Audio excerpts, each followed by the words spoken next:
Então, nossa segunda parte da aula de funções trigonométricas, nós vamos falar sobre a função cossecante, função secante e função cotangente. Então, vamos iniciar pela função cossecante. Função cossecante. Olha só, ela vai ser definida por f de x igual a cossecante de x. Galera, vamos relembrar. Qual que é a definição de cossecante? Cossecante é o inverso do seno, certo? Lembrem que numa fração o denominador nunca pode ser zero. O seno não pode ser zero. Sendo assim, a gente vai ter aí uma restrição no domínio da função.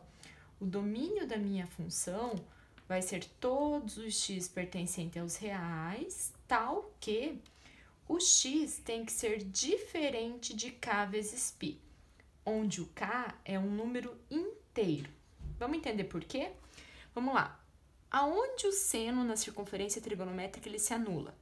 O seno é eixo y, ele dá zero tanto no 0 como no 360, que são pontos coincidentes, assim como no 180. Então, nesses dois arcos, o seno é zero, ok? Então, a gente tem que retirar do domínio dessa função os arcos que o seno dá zero.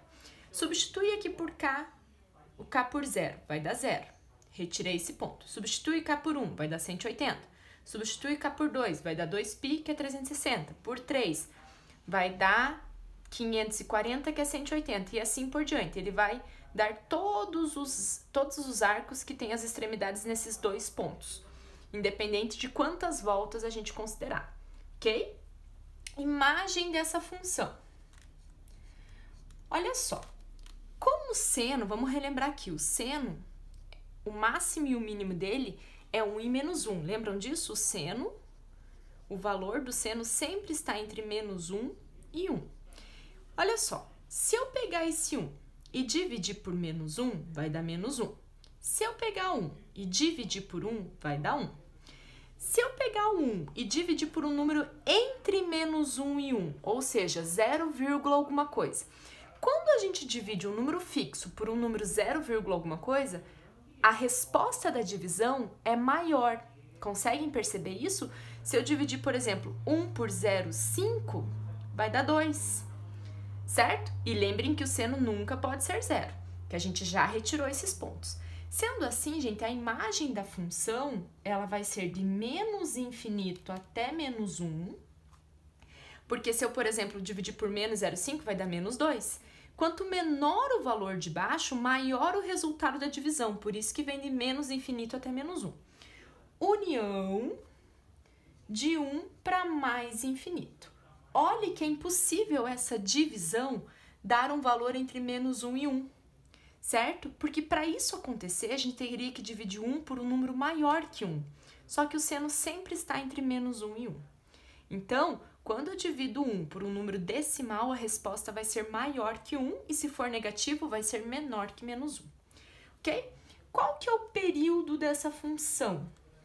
Gente, como essa função depende só do seno, o período é o mesmo que o da função seno. E essa função é uma função ímpar, ela tem a mesma característica que a função seno, ok? Aqui a gente vai fazer um esboço só do gráfico, não vamos nos aprofundar muito, tá? Então, olha lá, a gente vai considerar, deixa eu apagar aqui, essa parte que a gente só utilizou para analisar a imagem, o resultado dessa função. Olha só um esboço do gráfico, tá? Gente, aqui é x, aqui é y. Vamos fazer um pontilhado nos valores que não existe o gráfico, no 0, tá? Daí tem o π sobre 2. A ideia de construção do gráfico é a mesma que a gente fez na aula parte 1 aí de função trigonométrica. Por isso que agora a gente vai fazer um pouquinho mais direto. Mas a ideia é a mesma, você pode montar uma tabela de valores e fazer o cálculo e ir marcando os pontos, ok? O pontilhado são os valores que a gente retirou do domínio. ou seja, os valores que a função não existe. Certo?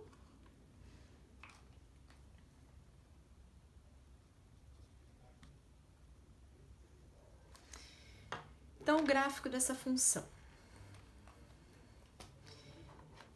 Para π sobre 2 vai dar 1. Para 3π sobre 2 vai dar menos 1. Para menos π sobre 2 vai dar menos 1. Para menos 3π sobre 2 vai dar 1. Certo? O gráfico vai ter esses desenhos aqui, ó.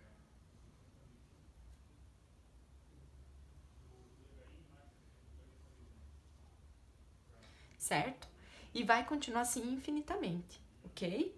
Observem o período. Aqui, menos π sobre 2 volta a repetir em 3π sobre 2, tá? Se a gente contar essa distância de menos 90 a 270 dá 360, que é 2π radianos, ok? Certo? Então, de 2π em 2π o gráfico repete, certo? É só um esboço aqui. Agora, vamos falar sobre a função secante.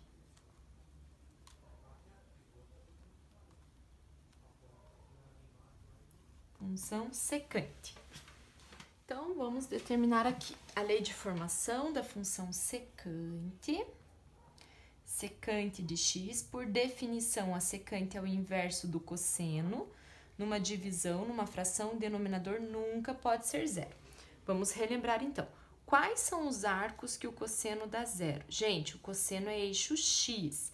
Ele se anula no 90 e no 270. Então, a gente tem que retirar todos os arcos que têm extremidades nesses pontos, porque ali essa divisão não existe. Sendo assim, o domínio da função f vai ser o x pertencente aos reais, tal que x tem que ser diferente de π sobre 2 mais kπ. É o mesmo domínio da função tangente, que era seno sobre cosseno, ok? Onde o k pertence aos inteiros. Observem lá. Se você substituir o k por 0, dá 90 graus. Se você substituir o k por 1, dá 270, e assim por diante. A imagem dessa função é a mesma da função cossecante, porque o cosseno, gente, ele também varia entre 1 e menos 1. Então, é a mesma divisão, certo? Então, é de menos infinito a menos 1, união de 1 para mais infinito. O período, como a função secante só depende do cosseno, é o mesmo período que o cosseno.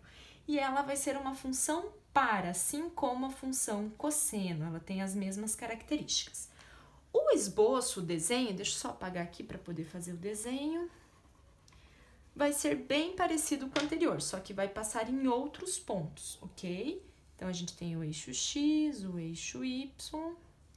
Vamos fazer o pontilhado nos valores onde o gráfico não existe. Então, ele não existe para π sobre 2. Para π ele existe. Para 3π sobre 2 não existe função, ela não está definida. Para 2π está. Aqui, menos π sobre 2 não está definida. Menos π está. Menos 3π sobre 2 não está definida. E menos 2π está. Opa, está. Então, não posso pôr pontilhado. Olha só, vamos desenhar o gráfico, então. Quando o cosseno for zero, cosseno de zero... Perdão, quando o cosseno for zero, não. Quando o x for zero, cosseno de zero dá 1. 1 dividido por 1 vai dar 1. Quando o x for 180, cosseno de 180 é menos 1. Então, cosseno de 180 é menos 1. 1 dividido por menos 1 é menos 1. De 2π vai ser 1. De menos π vai ser menos 1. E de menos 2π vai ser 1, porque é uma função par. Então, vai ficar assim, ó, o gráfico.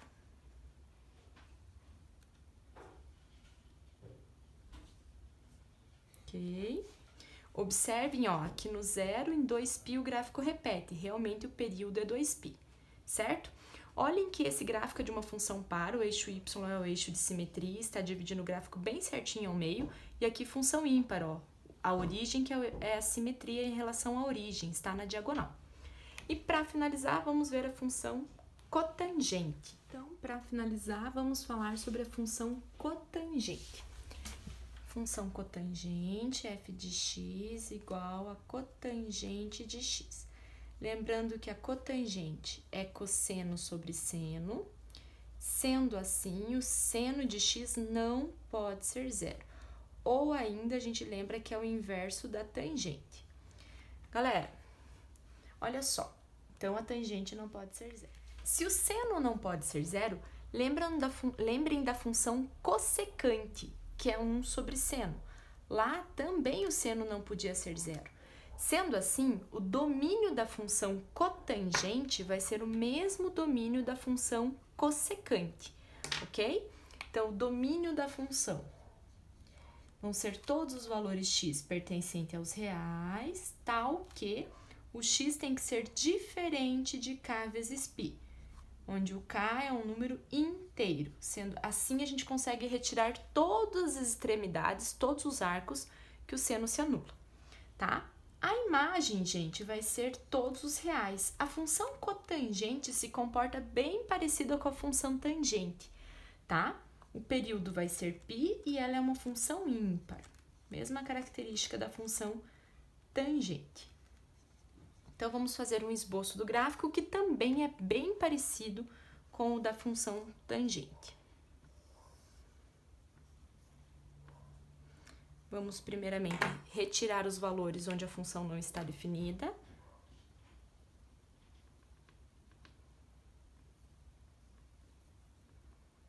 Zero, π sobre 2, ok.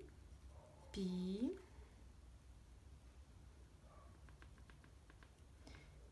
Três π sobre 2, ok. 2π.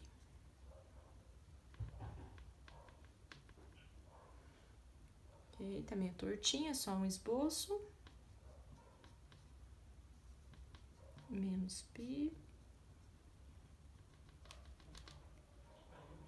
Menos 3π sobre 2, ok. E menos 2π. Nesses pontos, a cotangente é nula. E o gráfico é bem parecido com o da tangente, só que virado para o outro lado. Aqui a gente consegue observar que a imagem são todos os reais, vai de menos infinito até mais infinito. E olha lá, o tempo que leva para o gráfico repetir. De 90 até 270 graus, 180, ou seja, o período é π mesmo. E as composições, gente, dessas funções trigonométricas, a ideia é a mesma que da primeira parte que a gente viu lá na aula, tá? Esses gráficos que a gente viu nessa segunda parte podem sofrer deslocamento horizontal, deslocamento vertical, podem sofrer alteração de período, assim como a gente viu na outra aula. Aquelas ideias continuam, né, valendo, basta fazer uma analogia aí.